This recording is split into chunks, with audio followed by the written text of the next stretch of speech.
storm show. Ay, it's a storm show. From The Way It Is, from the Frankie and Neffe show, from Keisha Cole All In, and Iyanla Fix My Life 2 seasons. Yes. She went back for that. We're gonna talk about that later. Yeah. But let me tell you, do know that that was the highest rated episode twice. Oh yes. So Oh yes. Cause you had me glued to the TV. Like I ain't even gonna lie. I was sitting there watching like Neffy finna hop off this couch in like 5 seconds. Like like Neffy. Yeah, and see the thing about me being open, transparent, and honest without a filter is not about me being what they call it, hood, ghetto, or however they want to put it. It's about me being exactly who I am. And most people are afraid to be exactly who they are. Why do you think that is?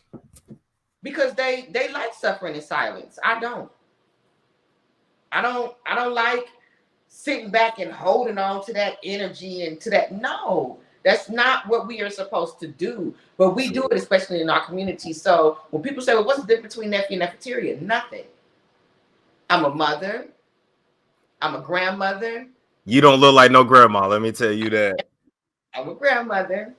I am educated. Yes. Just for the people in the back. Yes, I did graduate from high school. I didn't go to college, but I got a couple of notches up under my belt now. I know that's right now. You better tell them. A certified nurse assistant, an ophthalmologist assistant. I mean, I could go on now.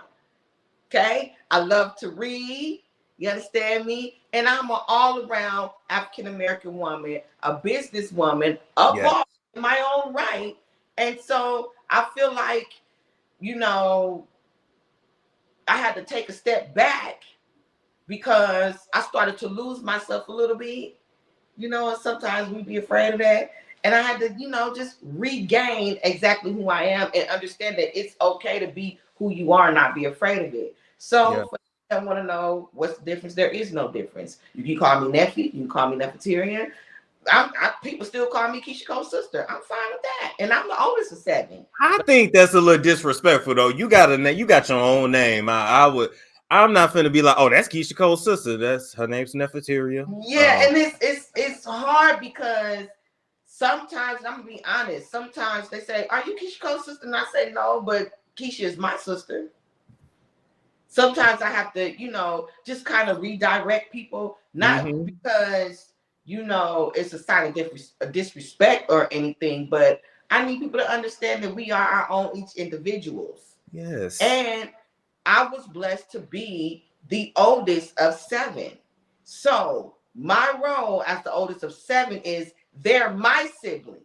Yes. Because I'm the oldest. So, I had to, it took me a minute, but yeah. So either or, I'm Neffe, Neffeteria, however you want to put it. Just be respectful. Because exactly. Okay. When they address you, exactly. Now, I wanted to go back a little bit, and I wanted to ask you, why did Frankie, I think I know why, but tell the people, did she ever tell you why she named you Neffeteria? You know what? The craziest thing is I hated my name for years. All through maybe all through junior high. I got teased a lot because my name Neffeteria, which people did not understand, including myself. Short, dark skin, not bent knees, bent backs, walking like a penguin, big lips, booty, breasts. To them I looked weird because dark skin wasn't in. It was all about the half breeds. You had to be black and white, or Hispanic and black, or Filipino and black, or like the era that we in now, we didn't get praised like we get praised now. So to them, Neffeteria was not like a Maricela or what's another name? Shoot, I mean, because you named after you, it comes from, it's a version of Nefertiti. I'm assuming is where she got it from. it So, is. which means the perfect one has arrived. So they don't even know the meaning and the regalness of the name that you have. Right. And so at that time in my life, I didn't appreciate it, nor did I respect it. And so I did. One day, I did go to my mom. Was like, why you had to name me Neffeteria? And she said, because that's what I was supposed to name me. She said she opened up the encyclopedia, and the first thing that came out was Neffertiti, and then Neffetari, and then Neffeteria. So as I got older, I started doing my research, and you're right, the beautiful one has risen. It's Egyptian, it's African, your Black African queen. I mean, it's all about empowerment. It's all about power. It's all about authority. Yes. It's all about beauty. It's all about strength, sternness. It's all about standing on your 2 feet, standing your ground. It's all about. I mean, I could go down the line. So as I got older, I started embracing it more.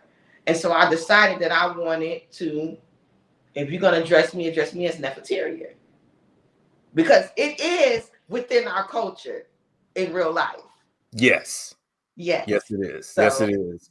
I wanted you to speak on that because I feel like no one has ever really asked you that, like how she came up with that. Condolences, by the way, as well. Thank you. When she passed, if it felt like an aunt passed because I grew up watching you guys on TV. So it's like, I know you like, nigga, you don't know us, but it feels like we do. So yeah, most people do say that, and losing her, just to get it out the way, just to clear the air. Losing her was very, very tough because I had just lost my father. I had just lost my father on my birthday. Oh. And then here we are 9 months later, my mom, goes on to see her Heavenly Father on her birthday. And then, my kids ended up catching COVID and we were down. Oh man, it was tough. That's a lot. That's a lot. Tough. It was tough. I had to actually stay in California at least over a month. I was not home. And so it was hard, but to see the love, the respect, the honor, and the grace, and how she just poured her love into people, even in the midst of her own pain, brought me just a little bit of closure, with God's decision. And I'm here to honor her, and I'm here to keep it going. So we did lose a beautiful, beautiful soul, but we didn't lose the strength and the authority and her drive and her. I mean, I'm talking about a powerful woman and a little bitty woman, but you felt her presence. A whole 4'11", 100 pounds wet, but but you felt her and you heard her when she spoke. Oh, and she spoke, and we'll put the pause on you, okay? I used to say back in the day, I'm like, Frankie low key could have been a comedian because she was just spitting out them jokes back to back, greatest punchlines ever. I mean, they don't go. Oh, not to mention she got come out with this whole dance crave, the Frankie leg. I don't even think people even know that. But till this day, that song is trending. The dance is trending. I mean, it's just amazing sometimes when I do my research on her from time to time when I'm feeling down. I go and I Google and I do my YouTubes, and it just brings me very much joy to see how many people loved and supported her on every level, no matter if it was good, bad, or indifferent. Frankie was their mama, their auntie, their cousin, their best friend, the rollie, the one on the block that'll slap you. She's all the above. So I'm glad that I'm not the only one that had a chance to honor her and love her. I'm glad the world had a chance to do it as well. And I think enough people don't, or maybe they do, but really thank you guys for sharing her with us because y'all didn't have to. Y'all really didn't. one final thing, one thing I've always been interested in, why has there never been like some kind of like we saw a little bit about like how Keisha came up, you as well, Neffeteria, the other brothers and sisters, Elite as well. But I feel like we still don't know a lot about Frankie's upbringing. Like, so would you ever be open to like really telling her story, like from her childhood?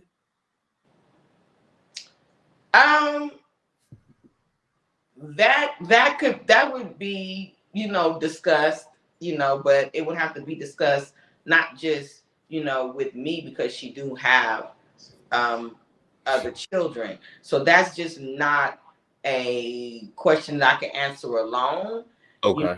But I would not be opposed to talking about mom's upbringing and why she became the most beautiful, strong woman that she was. I would be, discussing that with my siblings, and then we would make a decision from there. But I think it would be an amazing thing to do. That's our way of paying, tribute to her, so people can understand and know exactly, who and what Frankie was, not just to us, but to the world. Exactly. Because I just think it's easy for people to judge her based on what they've seen, but it's like you got to look at everything she's been through as well, because she has a story just like everybody does. So I just something I'm interested in personally. I've always wanted to ask. So, well, thank you for asking. And I see, who knows? Who knows? My siblings, they might be, they crazy a little bit, crazy, sexy, cool. But yeah. And so you are, and since everybody talk about zodiacs, let me just throw that out there too. You are a Sagittarius, correct? I am. Okay, so how would you describe a Sagittarius woman?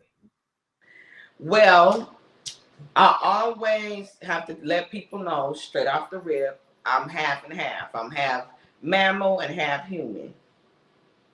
So I'm pretty much on both ends of the track. Okay. Me, animals are very keen. They're very smart. They're very intelligent. They find out stuff before we even find out stuff as human beings. They know when trouble is coming, and they know how to handle trouble. Us as humans, we don't think consciously, but we can think consciously. We are biased. Some of us are,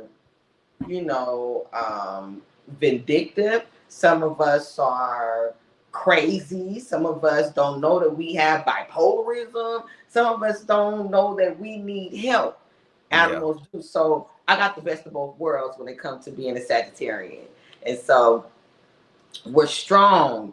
We have zero tolerance. Okay? Zero tolerance. Most importantly, we are loving people. That bow and arrow that we hold and shoot you and pierce you through the heart, that means that we love you. And you're not going to have a choice but to love us back, because we're going to make sure that we hit the right spot. Okay. That's a friend. That's as a mother, father, husband, wife, lover, neighbor, children, dogs, cat. We are overall lovers. We love so hard that we wear our love directly on our sleeves, and it could either be a blessing or a curse. And so, with that being said, when it comes to the other side of us with the zero tolerance, it's about backing somebody up in the corner, and then you just gonna get your ass with the cussed out, or however you want to put it. But when you combine the two, it's an even balance. So overall, the Sagittarian is a great sign, because we do get the best of both worlds. We know how to balance. Some people may not understand it when I say half animal, half human, but that's exactly what it is. If you look at the sign, half of us is, what do they call it? A manatee? What is it? A manatee? Manatee, I think. Yeah. It's a manatee with the man with the bow and arrow. Think about it. So either you're going to get kicked in your ass, loved in your heart, okay, or we're going to wrap our arms around you and we're going to hug you. One of the two. It depends on where you at in your life and how you approach us. But we are very outspoken, outgoing people. And before we present any kind of hostility, and I'm just speaking for myself, any hostility, we always want to present ourselves with love and affection and respect and uplifting and encouragement. And then sometimes it goes left, but when it goes left, it goes all the way left. Okay. Yeah. Okay, I wanted to throw that out there because I'm like, you hear everybody talk about zodiacs, but then it's nice to also speak with people and be like, okay, what does it mean to you? And so I like that explanation though. You let I can love you or I can hate you, but I'd rather love you though.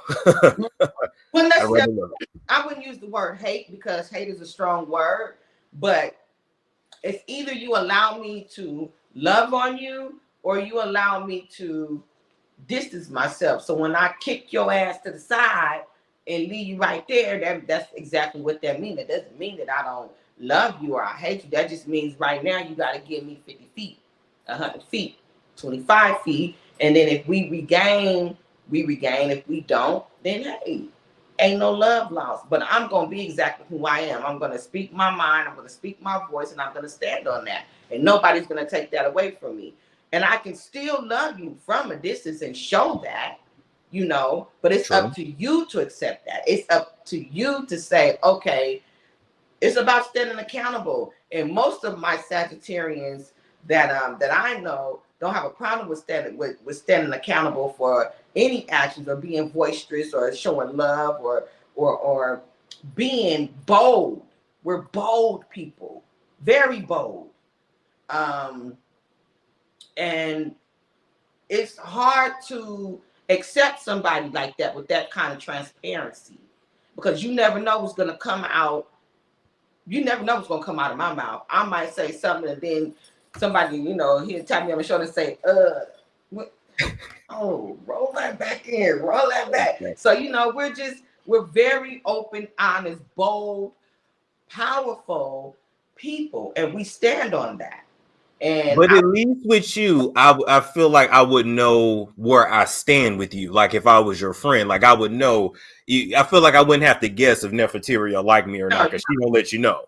Something you wouldn't have to guess because I'm gonna look you in your face. So that's how you roll. That's what you think. Okay, You either in or you out. Ain't no in betweens. There's no second guessing. Not with me. And I'm not going to allow you to second guess me. Either you're going to take me for exactly who I am, or then we just not rolling like that. Because I'm not going to switch up who God made me to be for you. Because you're not going to switch up who God made you to be for me. Now we can compromise. We can agree to disagree. And then come together and make something happen, Captain. But I'm going to be exactly who I am. And some people do not know how to accept that. Some people don't even know how to vibe with that kind of energy because they're so busy being something that they're not. True. They can't accept you if they ain't accepted themselves. So that's especially if you can sniff out the fake. They're like, nah, I ain't gonna go around because you ain't finna call me out. So, and I mean, not to mention, we have a lot of powerful Sagittarians out there. I mean, me and Sean Carter, aka Jay-Z, got the same birthday. Is he not straight? Oh, okay. December the 4th. Who else is a Sagittarian? I believe Nicki Minaj is. Nicki Minaj? I think she is actually. Ryan Cameron.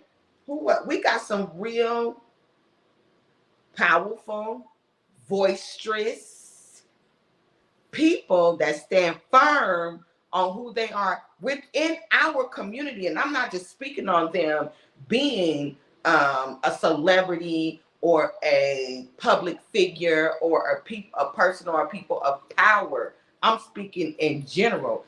We have some, I even think Nipsey Hussle's wife, Lauren London, is a Sagittarius, if I'm not mistaken. We got some real powerful, boisterous, strong people out there that are Sagittarius. But the reason why I use Sean Carter as an example because our birthday is on the same day. I'm December the 4th, 1979. He's also December the 4th, but I don't know what year he was born. And you know, he stands firm in what he believed, and that's the reason why he's where he is now. He did not bite back down. He did not bite back. He bit when it was time to bite.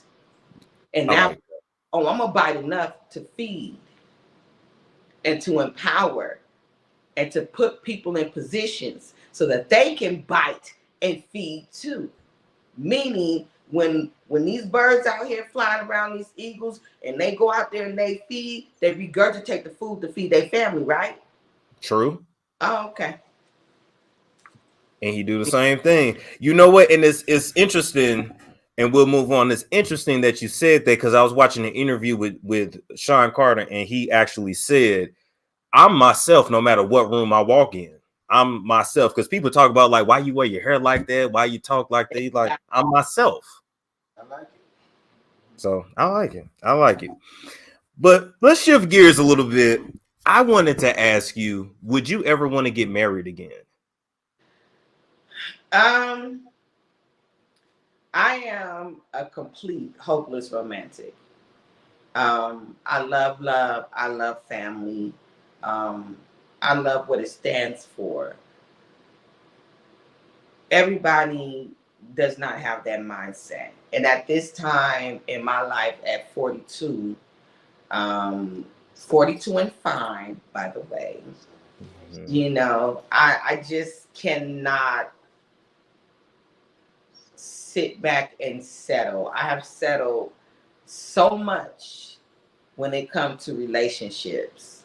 And, you know, I'm not in comparison with with no women. I'm not in comparison with no men. I'm not in no competition with nobody. I'm not finna get my breasts done, get my ass done, and cheekbones, and I am who I am. If I choose to do that, then so be it. And so I feel like where we are now in this world and in the lives that we are living in this new world, like everything is so fake and fictitious. I would have to take my time on that, because I want a real family, and it's just that's not being portrayed out here in this world, you know. And I'm not talking about the Huxtables or Right. I'm speaking on real life, real love, meaning everybody goes through something. You can paint a picture as pretty as you want it to be painted, but the frames is what people don't understand. You got to have a good frame to hold your picture together. And a lot of people do not value their families like that. And I'm one of the ones that believe in, if you're going to paint a picture, make sure you have a sturdy frame. And so I do see myself getting married again, but it won't be no time soon. Okay, you're not in no rush. You like, if it happened, it happened. But yeah, if it comes along, and if it comes along, then so be it. But right now, I'm not even. I mean, dating is hard for me.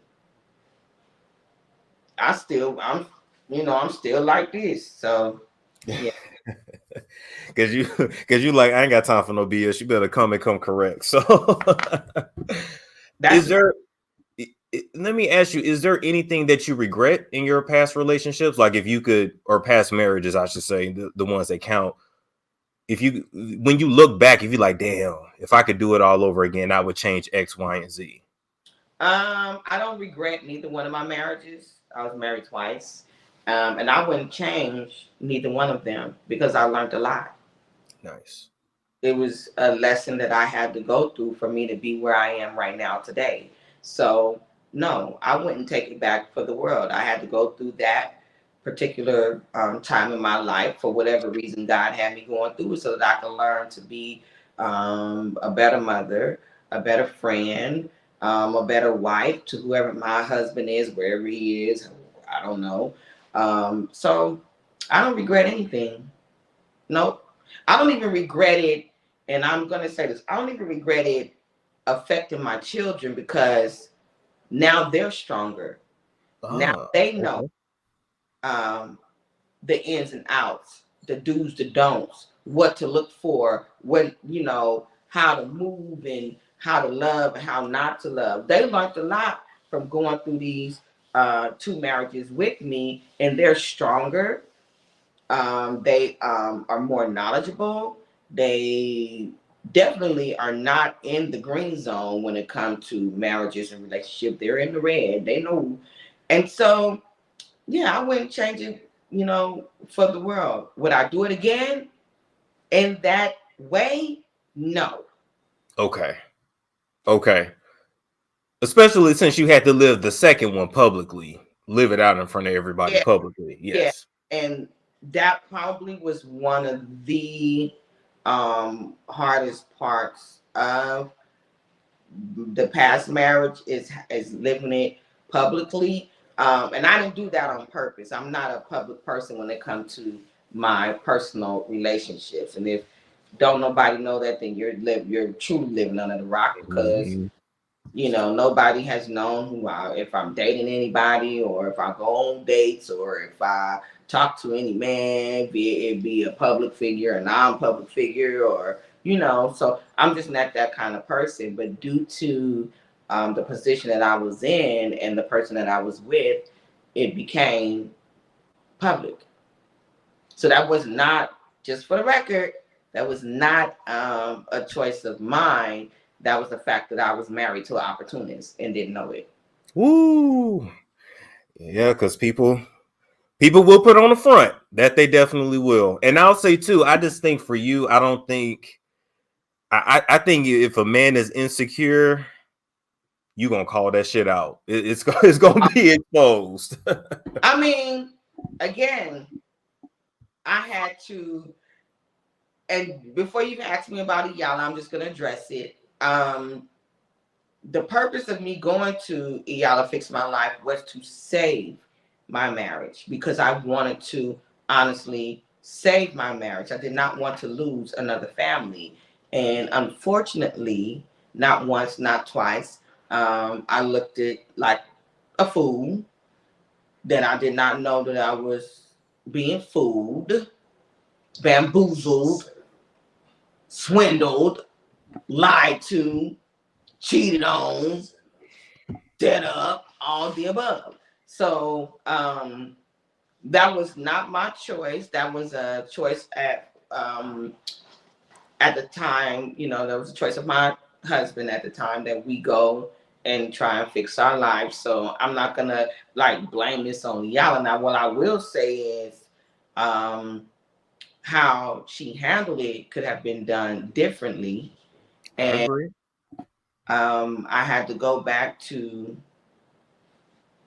readdress it. And so it is what it is. And she's a wonderful person. Like, I'm not going to discredit her as a life coach. I'm not going to discredit her as a woman of empowerment. I'm not going to discredit her entrepreneurship. I'm not going to discredit her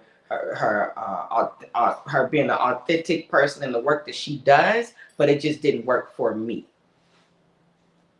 And that's okay. That's okay. That's Yeah. okay. Sometimes it doesn't work. Not to mention, like, really looking back at a lot of those episodes that she did and realizing now, like, her own spiritual practices and this and that. I'm like, I see why certain I'll just anyway, I'll leave that alone. I just think, when you channeling the Orishas, that ain't gonna mesh with everybody. Just leave that there. So, Neffeteria, you also are an author. You wrote "The Price I Paid and Happiness Is My Sanity." Yes. Now, when I look at those books, I know that was very therapeutic for you to write those and talk about your life, your upbringing, and be very open. But for the people watching out there that, they're not going to write a book or they can't really afford therapy, what are the ways do you think they can help to heal themselves? Like, what advice would you give the average woman out there who doesn't have access to therapy or a platform? Well, first Yeah. and foremost, the most important therapy that you can have, and I know people are, oh, that's all, they always say that, that's cliche. No, the most important therapy that you can have is prayer. I'm telling you, it's power in prayer. You have got to put God first in everything that you have done. Let me tell you something. It's a true story. Good, bad, or indifferent in my life. And I have been through some things, right? But I've always kept God first. I've never once said, oh, well, but then when I go, oh, well, okay, God, now what? What are we doing now? How are we doing this? What do I need to do? What prayer do I need to pray? Like, who do I need to reach out to? And it's okay. Let me tell you something.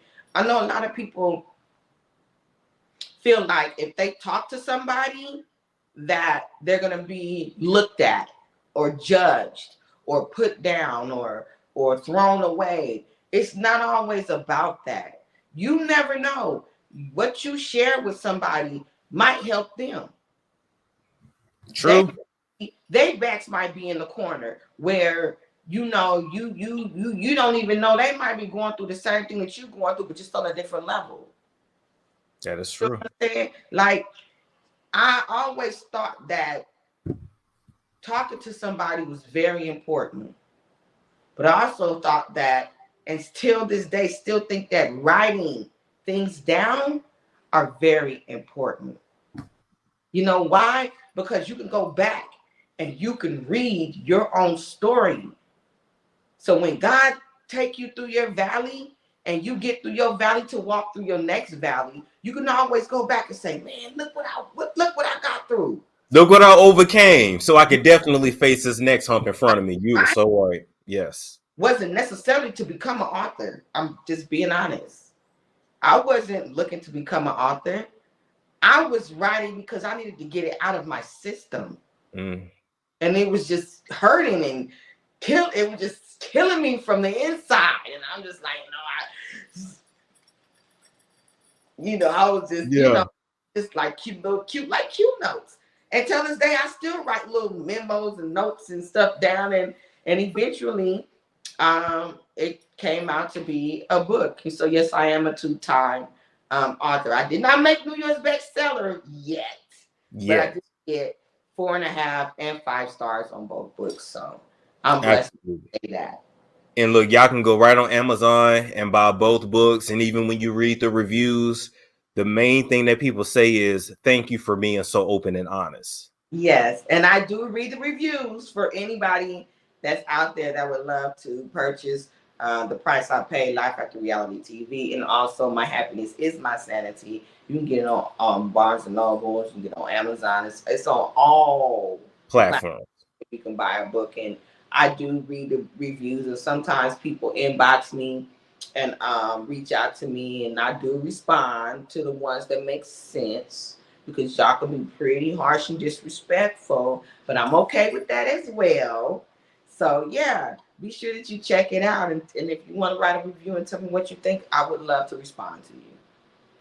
Now let me, I did want to give you an opportunity to respond to this, if you wish. Switching gears a little bit, do you have any words for Antonio Brown? And I'm gonna just... That is not my business. Okay. So that's a conversation that you would have to have with them 2 individuals. Okay. Right along. Moving right along. Okay, I like that. She kept it cute. She said, "Not my business." I just want to give you the opportunity though, because you're tripping. Okay. But moving along from that, tell us about All in Hip Hop, the new project you got going on Instagram Live.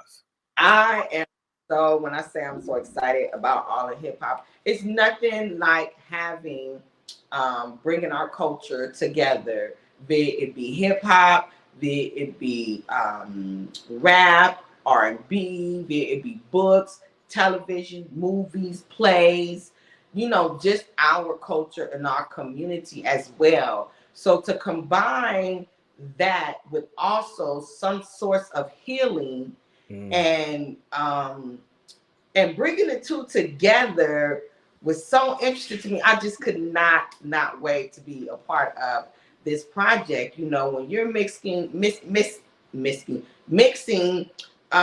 somewhat like 106 & Park, but this is a little bit more of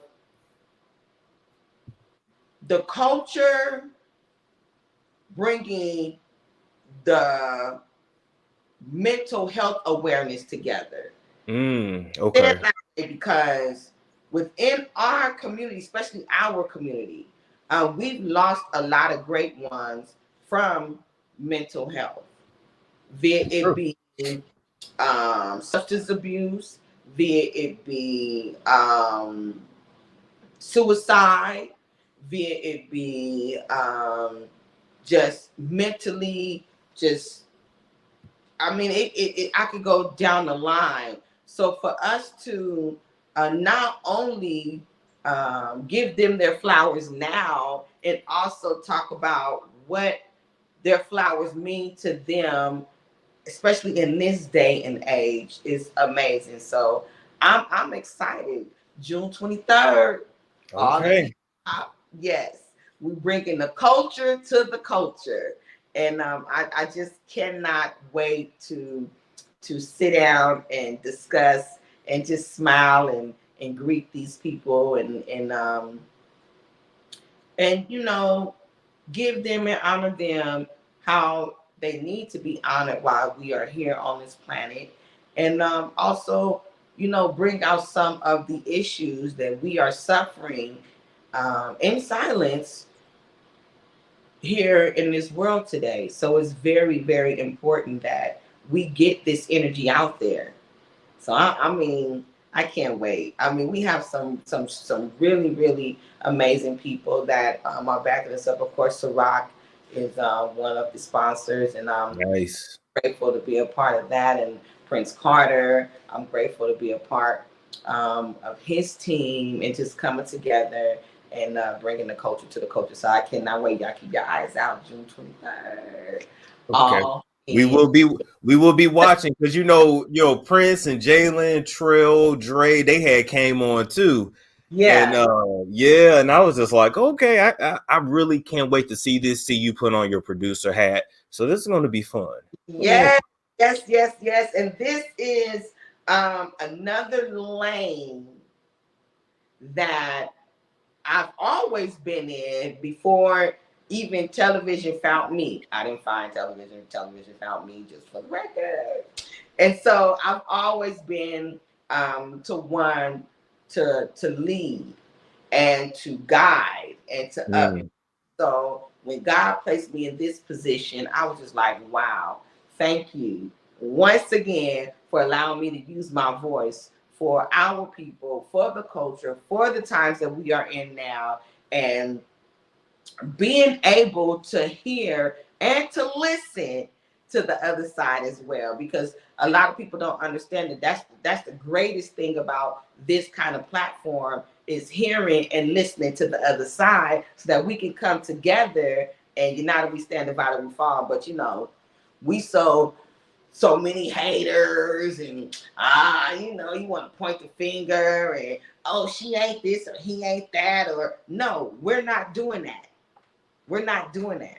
That's why it's about love, it's about unity, it's about empowerment, it's about uplifting, it's about mental health awareness, it's about suicide, it's about bringing together all that we can bring together, and also giving, you know, and honoring what hip hop culture really means. It's not just music, it's not just R&B, it's not just rap. It's about fashion, it's about books, it's about poetry, it's about, a lot. It's about theater, it's about shoes and it's about all the way down to your drawers. Do you hear me? It's about children, it's about mothers, it's about fathers, it's about baby daddies, baby mamas, it's about best friends, it's about frenemies. I mean, I just go down the line. It's about dogs and cats. It's the culture. That's what all in hip hop means to me. Nice. All in hip hop. I like it. And most importantly, I like it because it sounds positive. Indeed.